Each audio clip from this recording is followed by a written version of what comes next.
Hello and welcome to FPL Mate, your best mate for fantasy Premier League content for the 2023-24 season. My name is Dan, it's game week 37 and a lot of us are looking to bring in new defenders or goalkeepers for this game week. So I thought today we would do a full breakdown, a deep dive into everything you need to know about the defenders going into this game week, whether you are bench boosting, whether you are looking to replace some injured players, single game week defenders, or maybe you just want to remove those Manchester United defenders. We've got you covered today. So leave a like, do subscribe if you're new around here. Let's get started. So guys, this is going to be our final big video of the season, and this video has taken a lot of time to put together, but I really wanted to make sure that we had a video today where everything is covered. You need to go into this game week with all the information possible, and we will have it for you today. So, starting off, we have on screen the odds, the clean sheet odds for this game week, looking simply at clean sheets. We're going to have a look at some attacking potential in a little bit, but first of all, clean sheets. Who is likely to get them, and can we start narrowing down some teams? So, first of all, you can look through the double game week teams. They are towards the top. Man City, Chelsea and Newcastle lead the line here. Man City are actually way out on top. 45% chance of a clean sheet in their first game, 30% in their second game, giving us a total of 75% chance of at least one clean sheet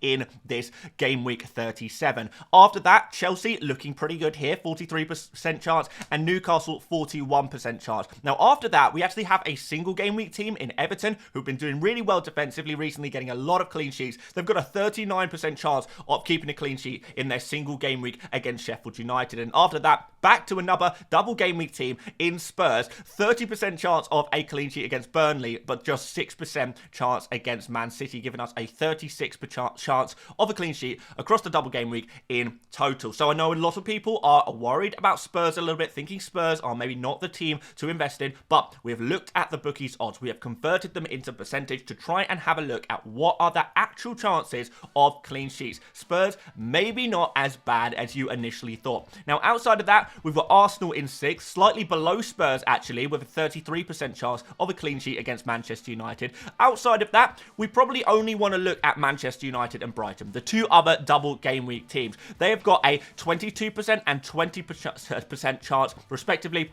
for a clean sheet. Manchester United just slightly above Brighton in the clean sheet odds there. So I think immediately we can already narrow things down. We have got 6 double game week teams that we might want to look at when targeting goalkeepers and defenders for the double game week, as well as the likes of Everton and Arsenal, who also look pretty good for clean sheets even in their single game week. So let's go through team by team and look at the best assets from each team, and then we'll finish off the video and recommend the best ones for you guys to go for. So let's start at the top. Manchester City, they have got the best chance of getting a clean sheet in this game week. But who do you go for? Well, it is super obvious. Guardiola at 5.1 million offers the best chance of attacking returns and a reasonably nailed on defender for Manchester City. Now, it should be said that I am even uncomfortable even saying the likes of Guardiola and Walker are low rotation risk, because in all honesty, like, all of the players from Manchester City's defense are going to be rotation risk. We've seen that throughout the season. There's always been a lot of rotation, but Guardiola coming out way on top here. So if you don't have 3 Man City players already, Guardiola would be a player you would immediately go to. Super obvious, straight up. He's getting a decent amount of XG per game and XA, so he's taking shots. He is getting opportunities for assists as well, and he's doing pretty well for bonus points as well. He is one of the more nailed-on defenders from this Manchester City team, and the fixtures are reasonably good. We can see Man City's stats in the top left-hand corner. They are kind of really looking at being one of the best defenses in the league, just second behind Arsenal, but because of that double game week, that is going to improve their chances. Although it should be noted that in game week 37, Fulham away and Spurs away are not necessarily the easiest fixtures in the world. These are kind of the 6th and 7th best attacks in the Premier League at the moment, looking at their non-penalty expected goals. And I just think in general, looking through these stats, and by the way guys, all stats in today's videos are based on the last 10 games of either the team or the individual player. So we've got a nice, decent data sample size here. Go for Guardiola. So obvious. I mean, even Kyle Walker, why would you go for him? He has worse attacking potential. He's not particularly more nailed on, and he costs more money. Everyone outside that is rotation risk. We've got Akanji, Ruben Diaz, Ake, Stones, Rico Lewis. You know, all of these players are going to be competing for those 4 slots in the Man City defense. There's going to be a huge rotation there. So Guardiola is the man to go for if you don't have the triple up on Man City already. Very, very obvious there. Ederson looking like a fairly decent goalkeeper to go for this game week as well if you need to. Now, Chelsea's defensive numbers haven't been brilliant over the past 10 game weeks, although we have seen recently Chelsea really improving on their form, and actually back-to-back clean sheets in the last couple of games could present an opportunity facing Nottingham Forest and Brighton. Brighton in particular, they are the second worst attack in the Premier League at the moment, looking at their non-penalty expected goal numbers. So this is a real nice opportunity to get a clean sheet against Brighton. That Forest game is not too bad either, and even Bournemouth, you know, it's okay in that final game week in game week 38. Chelsea, second best chance of a clean sheet, or at least one clean sheet in this game week. The big problem is, who do you go for? Because I think the Chelsea defense is all super rotation risk. There's no guarantee anyone's going to play. You know, Cucurella is potentially going to be rotating with Colwill if Colwill gets some game time. I would say that Cucurella is probably the most nailed on of all of the defenders at Chelsea. But outside of that, you know, Chalobah is probably going to rotate with Gusto in the right back position, or maybe some other centre backs come in. Gusto just coming back to fitness. Is he going to be able to play 2 games? I'm not convinced by that. Thiago Silva and Badiashile. These players are players who don't play every single game for Chelsea. They do often miss out, particularly in these double game weeks. These are prime opportunities for managers to rotate their players. And we've got Colwill as well. High risk there, only just coming back from injury. And actually, the only nailed on Chelsea defender, if you like, right now is Petrovic. So Petrovic for me is the best goalkeeper to go for this game week if you aren't already tripled up on Chelsea. Outside of that, Cucurella probably looks like your best bet, but honestly, outside of that, you know, we've got a lot of rotation risk here. Newcastle present the third best opportunity for a clean sheet in this game week, although it has to be said that their numbers are actually better than Chelsea's defensively, and their game week 37 fixtures facing Brighton at home and Manchester United away.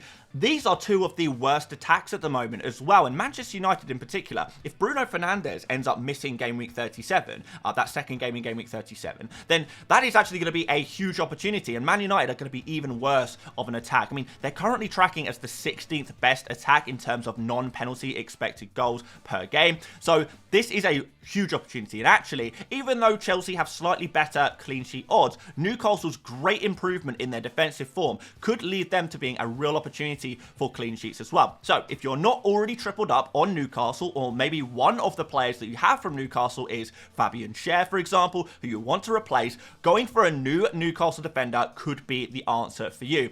Dan Burn is a real obvious pick. Super obvious, one of the best players to go for in defense for this game week. Looking at these fixtures, looking at the numbers, he's got a decent amount of attacking threat as well. 0.08 sorry, expected goals per game. He is the aerial threat for that team. We know that by now. A little bit of assist threat as well, and very low rotation risk. The only other super low rotation risk defender at Newcastle at the moment is probably Kraft, but he doesn't really offer anything more than Burn for 0.2 cheaper. Unless you are super tight for budget, just go for Dan Burn. Now, there are some other options here. Livramento and Hall, a little bit of rotation risk there. If Trippier is able to play one of the games in the double game week, and there is a chance Trippier does play one of the games, then that is going to mean that either Livramento or Hall misses out. I think it's more likely that Hall misses out and Livramento will move to the left back position. That's what we've seen Livramento do previously in the season. And Livramento, he's no Trippier, but he does offer a little bit of expected assists, a little bit of creativity, which could lead to assist points over the course of the double game week. Trippier, of course, being a super high risk player, and Dubravka, we know he's high risk as well. Now that Nick Pope was back on the bench in game week 36, Dubravka is probably now not a player you'd like to bring in. If you already have Dubravka, fair enough, you might opt to keep him, but certainly not a player you would buy at this point because of that rotation risk. So if we're looking at Newcastle defenders, Burn, super obvious. Livramento at 4 million if you want to go cheap and take a little bit of a risk. Outside of that, we've probably swerved the majority of these Newcastle defenders because there's a little bit of rotation risk. You don't gain too much by going for some of these other players. And yeah, just think Burn is so obvious. I wouldn't even bother going differential with it. Just stick with Burn. For Spurs, I think there's really only 4 defenders you can go for, really. Now, Spurs defensively have not been great. They are kind of tracking in the lower half of the table. They're kind of, lower middle table for defenses. However, they do have a home fixture against Burnley, which is not too bad. And they also have that Sheffield United fixture in game week 38. So outside of that Manchester City game, if we're looking at on a 3-game basis, it's actually not such bad fixtures for them, even if you don't rate the Spurs defense. They are one of the worst defenses in the Premier League, but they're not kind of at that very, very bottom level. And over the course of a double game week and game week 38 with a couple of decent fixtures, you definitely are still going to have a chance of some clean sheets. So let's look at the players and what we might expect from them. Now, Pedro Porro, particularly with Maddison not playing particularly well at the moment and maybe not being as nailed as he was before. Pedro Porro nailed on right back, taking set pieces is going to be very useful, and you're going to be able to take advantage of him taking shots, creating for his teammates, taking free kicks, taking corners. It's going to be very, very useful indeed, and in that case, even at 5.8 million, I think he's definitely a player well worth going for from this Spurs defense. Outside of that, we are depending a little bit more on clean sheets, but Romero, decent amount of XG recently, 0.14 XG per start, which is actually pretty nice. And you know he's nailed on as well. 5.1 million might be out of reach for some people though, and others may be already tripled up on Spurs. So something to be aware of there. Van der Ven, very cheap at 4.4 million, nailed on. However, pretty much no attacking threat. And Emerson Royale is probably not 100% nailed on. He has been playing left back for Spurs recently now that Davies and obviously Udogie are out for the season. Although I have seen some Spurs fans say that potentially Royale is not as nailed on as we think, because maybe Ange Postecoglou will just choose to play a midfielder in the left back position instead, because that's the way Spurs play anyway. And Emerson Royale not been in the greatest of form since he did start playing again for Spurs. So I think he is a little bit of rotation risk there, even at that nice 4.3 million cheap price tag. So a real risky player, Emerson Royale. If you want to go differential and you can accept the rotation risk that comes with him, then maybe you could go for him. Again, the fixtures are not too bad. Vicario, no rotation risk there, but at 5.3 million, probably a little bit more money than you'd be looking to spend on a goalkeeper. But he's definitely going to be an option for you at the very least. Okay, let's get Manchester United out the way. I know probably most of you are not thinking about buying Manchester United defenders this game week, given that they've just been so poor defensively, but let's talk about them anyway. So Manchester United, as we know, are poor defensively. So they are tracking kind of 17th in the Premier League at the moment in terms of defense. That is, really one of the worst. It's relegation form defensive numbers, and it seems to be getting worse and worse with each game week. However, because of their double game week, they are in 11th place for expected clean sheets for game week 37. Considering they have a double game week, that's not great, and that's due in part to the fact they're playing Arsenal and Newcastle, 2 of the best attacks in the Premier League, the 4th best attack and the 5th best attack, looking at those non-penalty expected goal numbers per game. Dalot, Wan-Bissaka, probably your only nailed-on defenders at this point. Casemiro's been playing in defence, but he's not listed as a defender in FPL. And we've got Johnny Evans. He wasn't actually... He actually failed a fitness test on Monday, but he was forced to play anyway because Man United are missing so many defenders. But one thing I would say, okay, we accept that the Manchester United defenders are not players we want to go for. If you've got a Maguire, very easy sell because injured. If you've got a Dalot, you might want to consider selling him as well, even in this double game week, because we're not well, how many points are we expecting from these players? Honestly, 1 or 2 points, or even over a double game week. It's really, really not very good, and there's barely any attacking threat anyway. But I do want to talk about Onana because I've seen a few people say recently, oh, Manchester United, they are so bad defensively. Onana, he is a terrible goalkeeper, letting in all of these goals. And I think when you kind of maybe don't watch the football games, you see a team conceding a lot of goals and you think, okay, it must be the goalkeeper's fault, right?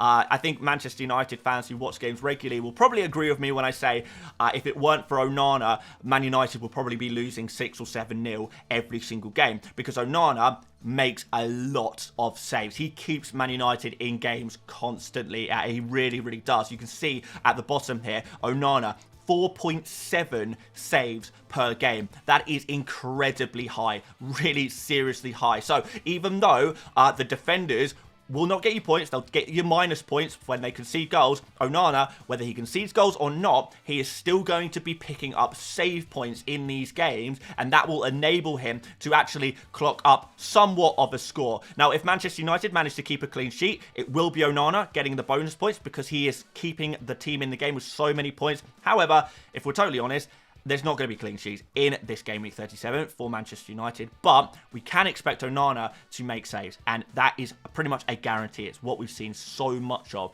this season. So, Onana, if you're looking for a goalkeeper or if you already have him, absolutely fine. Absolutely fine. He's not going to get you clean sheet points, but he will get you save points. And you could be looking at a score of maybe 4 or 5 points just by virtue of getting the save points. Maybe even 6 points if Man United managed to kind of keep the scoreline reasonably low, but even that is no guarantee at all. They are home games, however. Onana will make save points, like I say, and it's going to be giving you something. So, Manchester United done. Let's move on to the next double game week team.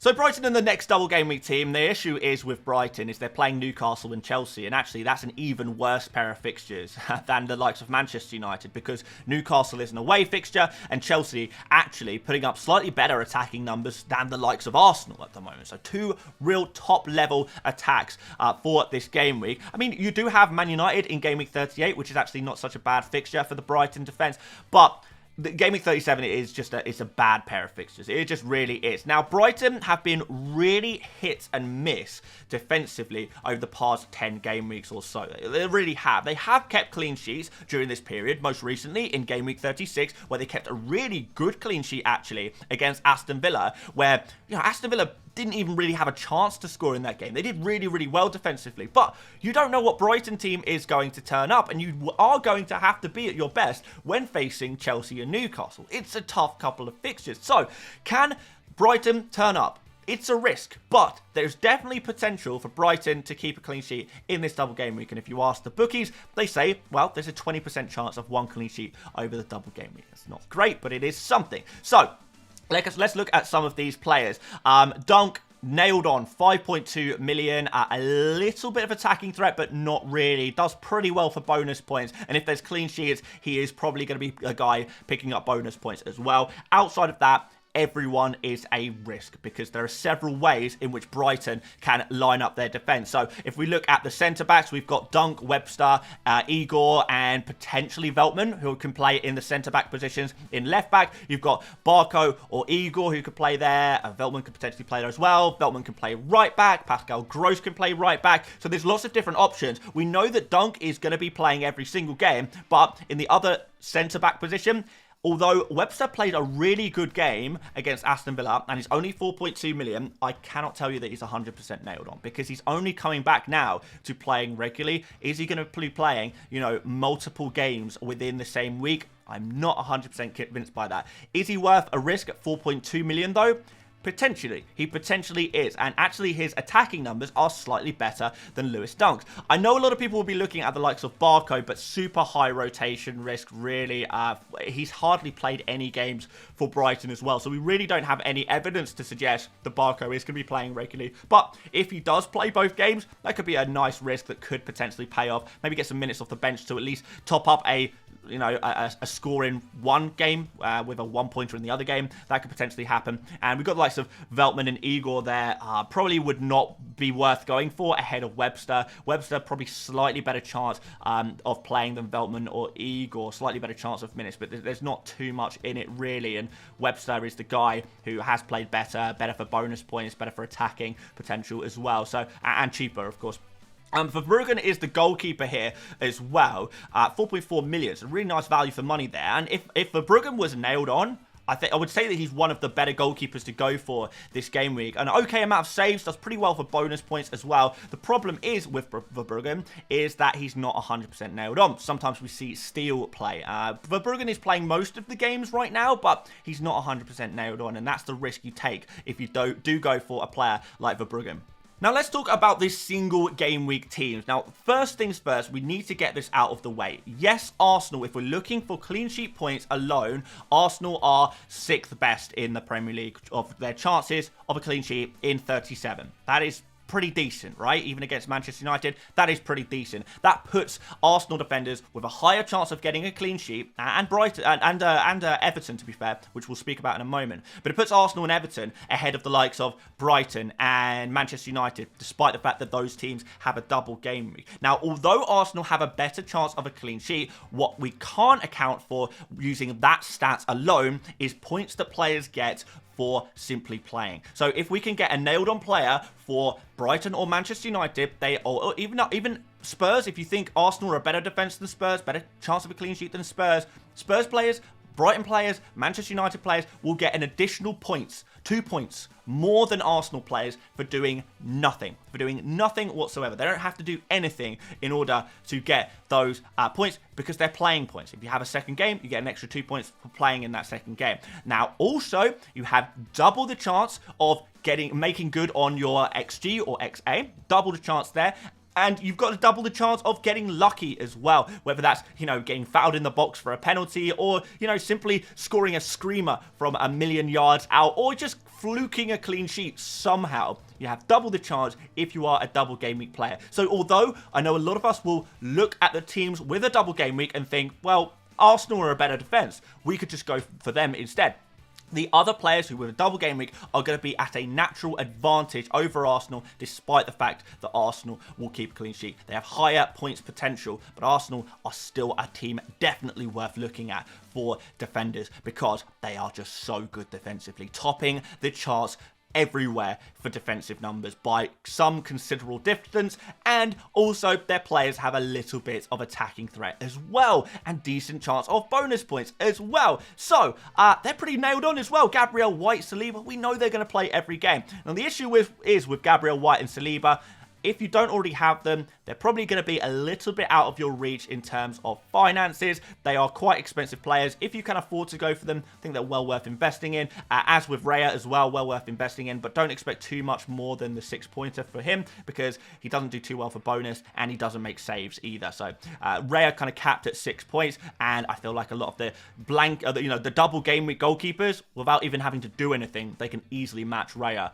for his 6-pointer, assuming that he does get a 6-pointer, because the odds have him at only a 33% chance of getting that that 6-pointer, because 67% chance of losing the clean sheet.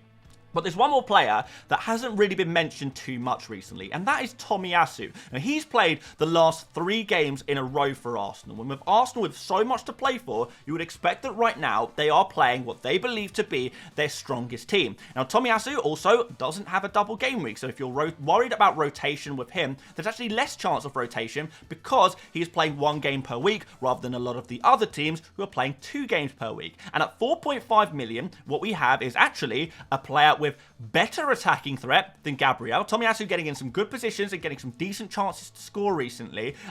Just as many points that he will get for clean sheets. The only risk here is that whether he will actually play, because we have got the likes of Kivior, we've got the likes of Zinchenko, potentially could eat into Tomiyasu's minutes, and even Jurriën Timber could come back before the end of the season. So do you trust Tomiyasu at 4.5 million? Is it a risk worth taking if you can't afford the likes of Gabriel, White and Saliba? Well, I think it's a really, really interesting punt, and definitely one I'm considering going for myself. Maybe you should think about it yourself, because he's a player that is just simply not being spoken about enough at the moment. And that could be the big differential of this video if you're looking for a new defender. Everton are the last team really worth talking about today. They are getting a lot of clean sheets recently. Their defensive numbers are reasonably good. They're kind of mid-table, kind of maybe slightly above mid-table, but I think a lot of the defensive numbers for Everton kind of were offset by a game against Liverpool. Liverpool, obviously a fantastic attack. They put up a really good attacking numbers, as they do every single game. Best attack in the league. And also that game against Chelsea, where Everton got absolutely spanked. Branthwaite got injured in that game, and after Branthwaite went off the pitch, it all kind of fell apart, and Chelsea were able to really overrun Everton. So really kind of couple of anomaly games that actually maybe make Everton's defensive numbers look a little bit worse than they actually are, because in reality, they've been keeping loads of clean sheets, a whole bunch of clean sheets, and that is going to make players like Tarkowski and Branthwaite really nice picks against Sheffield United. So, the fourth best chance of a clean sheet in Game Week 37, a 39% chance of that. Yes, it's a single game week, but we got a decent chance there. Tarkowski would be the player I would go for. His attacking numbers are slightly better than Branthwaite's. I know people will naturally gravitate towards Branthwaite, however, because Branthwaite has, let's be honest, got a little bit more fortunate recently with his attacking returns. You know, getting fouled for a penalty last game week, for example, a couple of weeks ago, he managed to score a fairly low XG chance.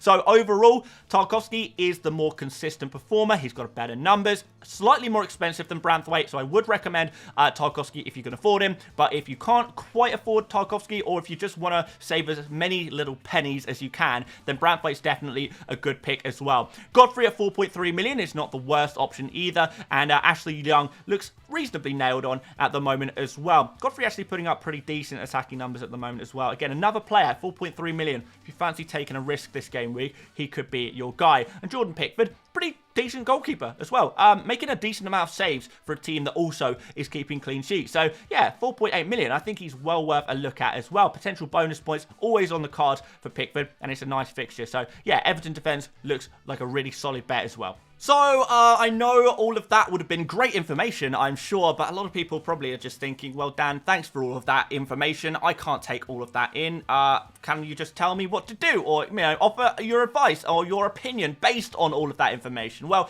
this part is just an opinion part. Hopefully, all of the data we provided you today is allowing you to make a decision, but if you would like my opinion, I'm going to give it to you right now. So, first of all, which players should you buy? Well, Guardiola is really obvious. Now, I've kind of arranged this data or in this table where we kind of have a look at, is it worth buying this player to replace an 100% injured player? So is it worth, you know, replacing a Fabian Schär or a Van Hecke or a Maguire or an Udogie, for example, with Guardiola? Well, for free, the answer is yes. For a -4, the answer is still yes. But would you also transfer Guardiola in for a player who actually is kind of okay, but you don't want them? So, for example, a player like Dalot. You know he's fine, you know he's available, he's probably going to play 2 games in the double game week, but you might not want him because you don't think he'll score points. Or Gusto, who you might have, but you're worried about rotation for him, so maybe you want to replace him. So maybe a Virgil van Dijk, no double game week. A lot of people have him, Liverpool not keeping clean sheets recently.